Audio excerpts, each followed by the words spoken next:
Hi good morning. দেখো সকালবেলা সকাল সকাল আমার মেয়ে কী করতেছে, একটা ভুট্টা ছুলতে আধা ঘন্টা লাগাই দিল। দেখছো চোখ কত বড় বড় করতেছে। আধা ঘন্টা লাগাই দিচ্ছে। এখন চা খাচ্ছে, সকাল সকাল চা খাইয়ে দেয়ে এখন চলে যাবে গাড়ি নিয়ে। তো এখন আমাদের এখন মাখই ছোলা ভুট্টা ছোলার কম্পিটিশন চলবে। কই যাচ্ছিস? জল ভরতে। মুড়ি ভাজতেছিস? এখন মাখই ছোলা কম্পিটিশন চলছে। এখানে বাবা আর এইখানে ছেলে। এখানে দেখো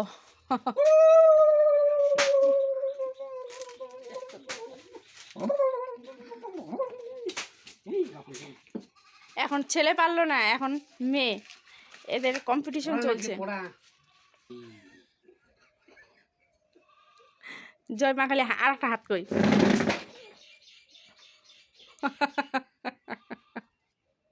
জিভাটা বের করো, মা কালী হতে গেলে তো জিভা বের করতে লাগবে, দাঁত বের করো না, জিভা।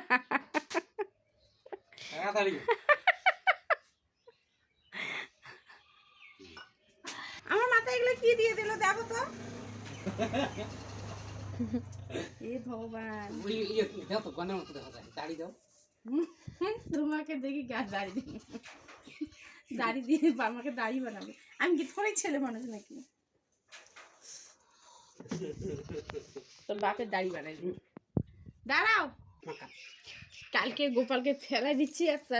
এবার গোপালকে কখন উঠবি? জল ভরতে লাগবে। Good morning. ওট দিচ্ছে দেখো। হ্যাঁ, বলে আমার একটা কথা মনে পড়লো। আমার দাদা যখন একবার ছোটোবেলায় এরকম করে ঘুমাইছিল,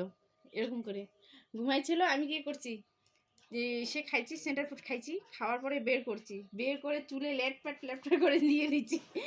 তখন ঘুম থেকে উঠে দেখে কি আমার চুল এরকম কেন, মা কানতে ধরছে, পুরো চিল্লাচ্ছে। আর মা আমাকে মারার জন্য বাপরে বলছে এটা কাজ কে করছে, এটা কে করছে।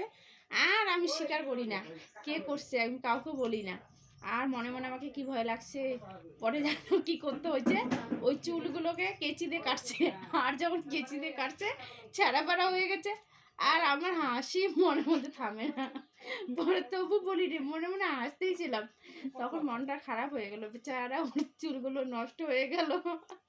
আমি এরকম শয়তানি করেছিলাম।